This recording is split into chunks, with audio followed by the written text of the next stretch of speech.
আমি আগামীকাল কিছু বিষয় জানতে পেরে ভীষণভাবে অবাক হই, সেগুলি তোমাদের মাঝে শেয়ার করব।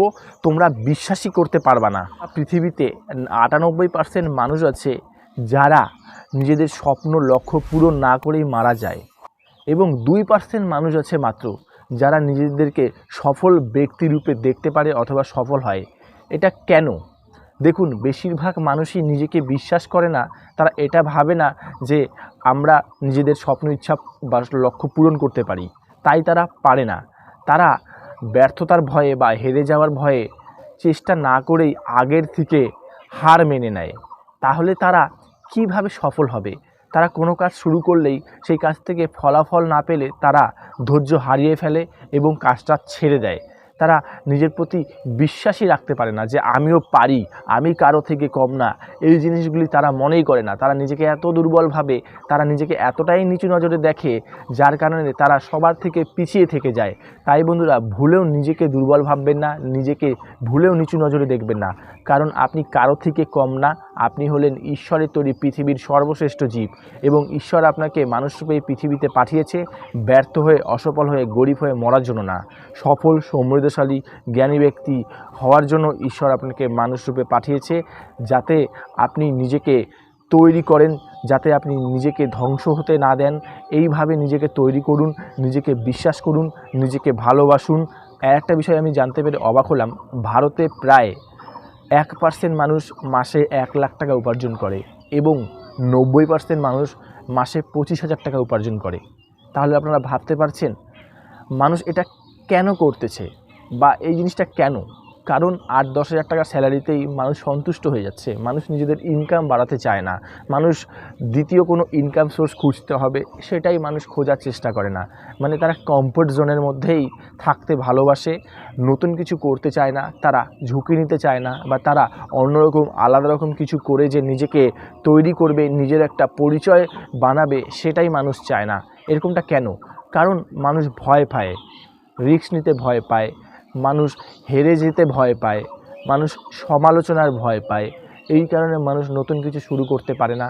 এই কারণে মানুষ রিস্ক নিতে চায় না। এই কারণে মানুষ সবার থেকে পিছিয়ে যায়। আর মাত্র 2% মানুষ সফল হয়ে যায়। তারা রিস্ক নেয়, তারা নতুন কিছু করতে চায়, তারা মানুষ কী বলবে, মানুষ কী ভাববে, এসব চিন্তা করে না। তারা নিজেকে নিয়ে কী ভাবে, সেটাই হচ্ছে সবচেয়ে বড় ইম্পর্টেন্স তাদের কাছে। তাই বন্ধুরা, মানুষ কী বলবে, মানুষ কী ভাববে, এসব চিন্তা না করে আপনি নিজেকে নিয়ে কী ভাবেন, সেটাই হচ্ছে সবচেয়ে ইম্পর্টেন্স, সেটাই হচ্ছে সবচেয়ে গুরুত্বপূর্ণ বিষয়।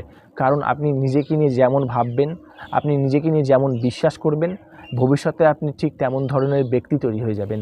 তাই নিজেকে ভুলেও নিচু নজরে দেখবেন না, নিজেকে কখনোই অবিশ্বাস করবেন না।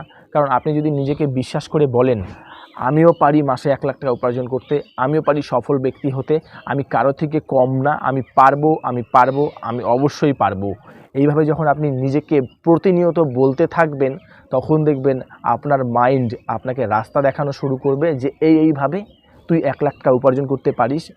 দেখবেন ঈশ্বর আপনাকে রাস্তা দেখানো শুরু করবে যে তুই এইভাবে কাজ কর, ঠিক মাসে 1 লাখ টাকা 2 লাখ টাকা উপার্জন করতে পারবি। তাই বন্ধুরা, সবার আগে নিজেকে পজিটিভ ইনফরমেশান দিন, নিজেকে পজিটিভ ইনস্ট্রাকশন দিন যে আমিও পারবো, আমিও কারো থেকে কম না। ঈশ্বর আমাকে গরিব হয়ে, ব্যর্থ হয়ে, অসফল হয়ে মরার জন্য পাঠায়নি। ঈশ্বর আমাকে সফল হয়ে, সমৃদ্ধশালী ব্যক্তি হয়ে দেখানোর জন্য পাঠিয়েছে। আমি এই জীবনটা পেয়েছি, অনেক মূল্যবান জীবন আমার। তাই এই জীবনে আমি দরিদ্রতা, অভাবকে কখনোই অ্যাকসেপ্ট করতে পারি না। আমি এদের বিরুদ্ধে লড়াই করে আমার দরিদ্রতা, অভাব কাটিয়ে তুলব এবং সফল, সমৃদ্ধশালী ব্যক্তি হয়ে নিজেকে দেখাবো। এটাই আমার প্রতিজ্ঞা। এইভাবে নিজেকে নিজে বলুন, দেখবেন আগামী 6 মাস, 1 বছর, 2 বছর, 5 বছরের মধ্যে আপনি একজন আলাদা রকম ব্যক্তি তৈরি হয়ে যাবেন। সবাই অবাক হয়ে যাবে আপনাকে নতুন অবতারে দেখে।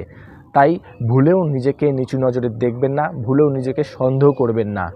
ভিডিওটা যদি আপনাদের সত্যিই ভালো লেগে থাকে, তাহলে ভিডিওটা শেয়ার করুন, মানুষকে জানিয়ে দিন যে মানুষও চাইলে যে কোনো কিছু অর্জন করতে পারে, যে কোনো কিছু করতে পারে। আর ভিডিওটা ভালো লেগে থাকলে আমাদের ইউটিউব চ্যানেলটা সাবস্ক্রাইব করে আমাদের পাশে থাকবেন, কারণ আপনাদের সাপোর্ট, ভালোবাসা ছাড়া আমি কিছুই না। ধন্যবাদ। ভালো থাকবেন, সুস্থ থাকবেন, নিজের খেয়াল রাখবেন।